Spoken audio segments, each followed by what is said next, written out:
Assalamualaikum warahmatullahi wabarakatuh. Alhamdulillahirabbil alamin. Wassalatu wassalamu ala asyrafil anbiya wal mursalin wa ala alihi wa sahbihi ajma'in. Asyhadu an la ilaha illallah wahdahu la syarikalah wa asyhadu anna sayyidana wa nabiyana Muhammadan abduhu wa rasuluh.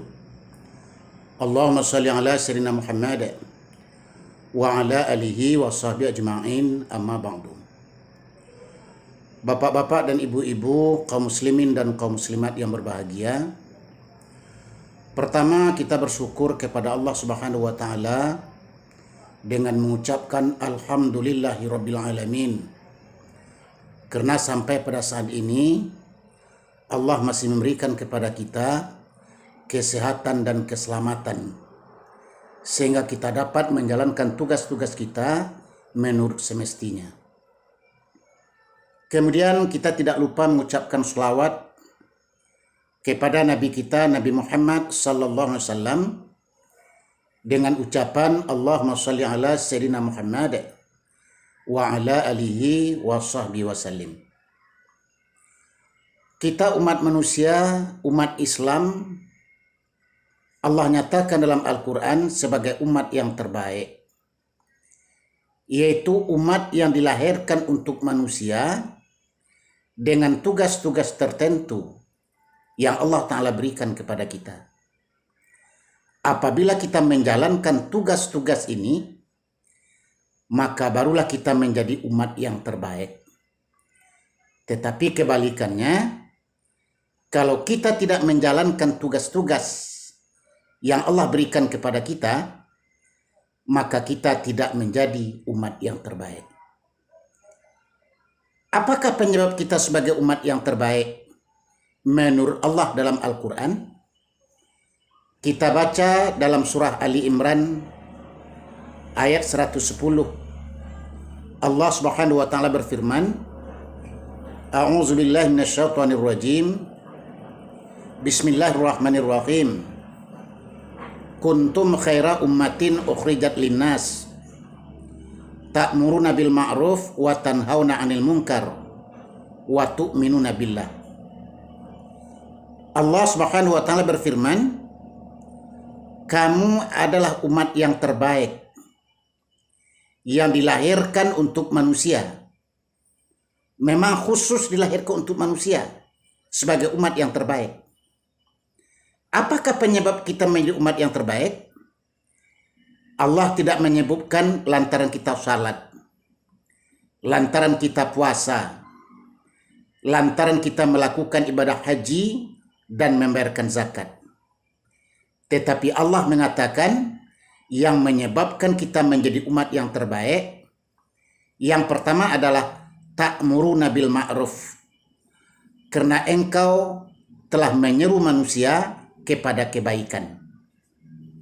Apabila kita menyeru manusia kepada kebaikan, maka kita diberikan predikat sebagai umat yang terbaik. Maka dengan itu kita umat Islam harus menjalankan tugas ini.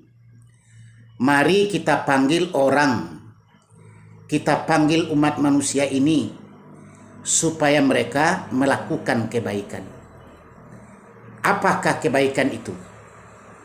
Kaum muslimin dan kaum muslimat yang berbahagia, akal dan pikiran kita akan dapat membedakan yang baik dan yang buruk.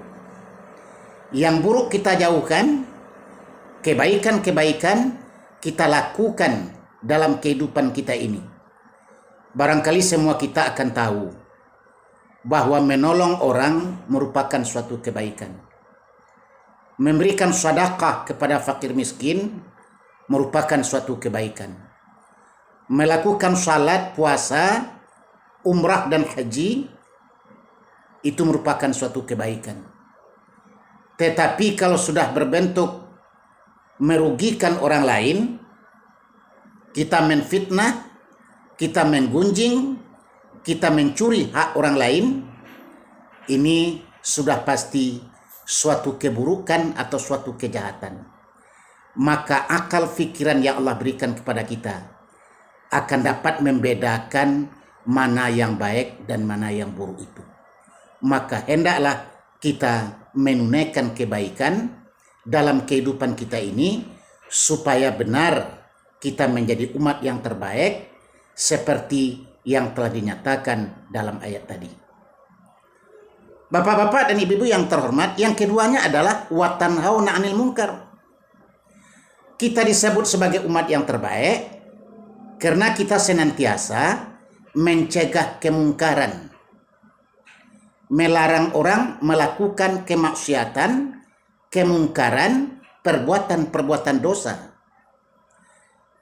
Dalam satu hadis Rasulullah bersabda, "Man ra'a minkum mungkaran falyughayyirhu biyadihi, fa illam yastati' fa bilisanihi, fa illam yastati' fa biqalbihi, wa dzalika adhaful iman." Nabi menyatakan, barang siapa yang melihat suatu kemungkaran, hendaklah dia mencegahnya. Bagaimanakah caranya kita mencegah kemungkaran itu? Yang pertama, kalau boleh dengan tangan, dengan kekuasaan yang kita miliki. Orang yang punya kuasa, gunakanlah kekuasaan untuk mencegah kemungkaran di atas permukaan bumi. Orang yang punya kekuatan, gunakan kekuatannya untuk mencegah kemungkaran, dan demikian selanjutnya.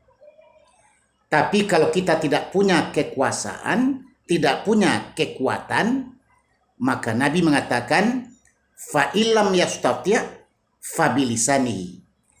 Kalau tidak punya kekuasaan, maka cegah dengan lisan, dengan lidah kita, dengan memberikan nasihat kepada mereka supaya mereka meninggalkan kemungkaran. Kalau dengan lidah pun kita tidak sanggup, maka timbul jalan yang ketiga, fa illam yastati' fa biqalbihi. Kalau tidak sanggup juga dengan lisan kita, dengan lidah kita, maka cegahlah dengan hati saja. Wa dzalika adhaful iman. Mencegah dengan hati itu adalah selemah-lemahnya iman. Bapak-bapak dan ibu-ibu yang terhormat, dalam kondisi apa sekalipun umat Islam, orang-orang yang beriman tidak akan pernah setuju dengan yang namanya kemungkaran. Kalaupun mereka tidak dapat mencegahnya dengan tangan, dengan lisan, sekurang-kurangnya dia akan cegah dengan hatinya. Mendoakan kepada Allah agar mereka yang melakukan kemungkaran itu, Allah berikan petunjuk dan mereka berhenti untuk melakukan dosa dan untuk melakukan kemungkaran. Inilah penyebab yang kedua yang menyebabkan kita umat Islam sebagai umat yang terbaik. Dan yang ketiga adalah wa tu'minuna billah. Engkau beriman kepada Allah. Demikian kata Allah dalam Al-Quran. Karena iman kita menjadi orang yang terbaik.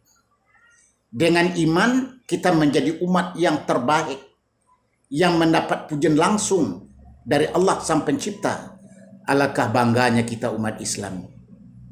Sang Pencipta yang memberikan pujian kepada kita bahwa kita umat yang terbaik. Kenapa kita jadi umat yang terbaik? Salah satunya adalah karena keimanan kita. Kita beriman dengan Allah.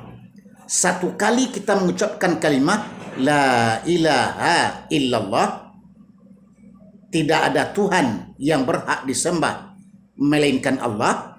Artinya seluruh hidup dan kehidupan kita sudah kita sandarkan kepada Allah. Tempat bermohon Allah, tempat bergantung Allah, tempat bersandar Allah, dan tempat mohon perlindungan adalah Allah Subhanahu wa taala. Inilah keimanan kita dan inilah keyakinan kita yang menyebabkan kita menjadi umat yang terbaik menurut pandangan Allah Subhanahu wa taala.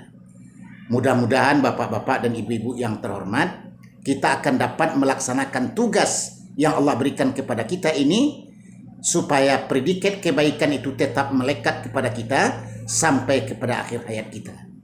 Mari kita menyeru kebaikan kepada umat manusia dan mari kita mencegah kemungkaran-kemungkaran dan beriman kepada Allah, kemudian menyeru orang supaya mereka juga beriman kepada Allah. Demikian bapak-bapak dan ibu-ibu yang terhormat.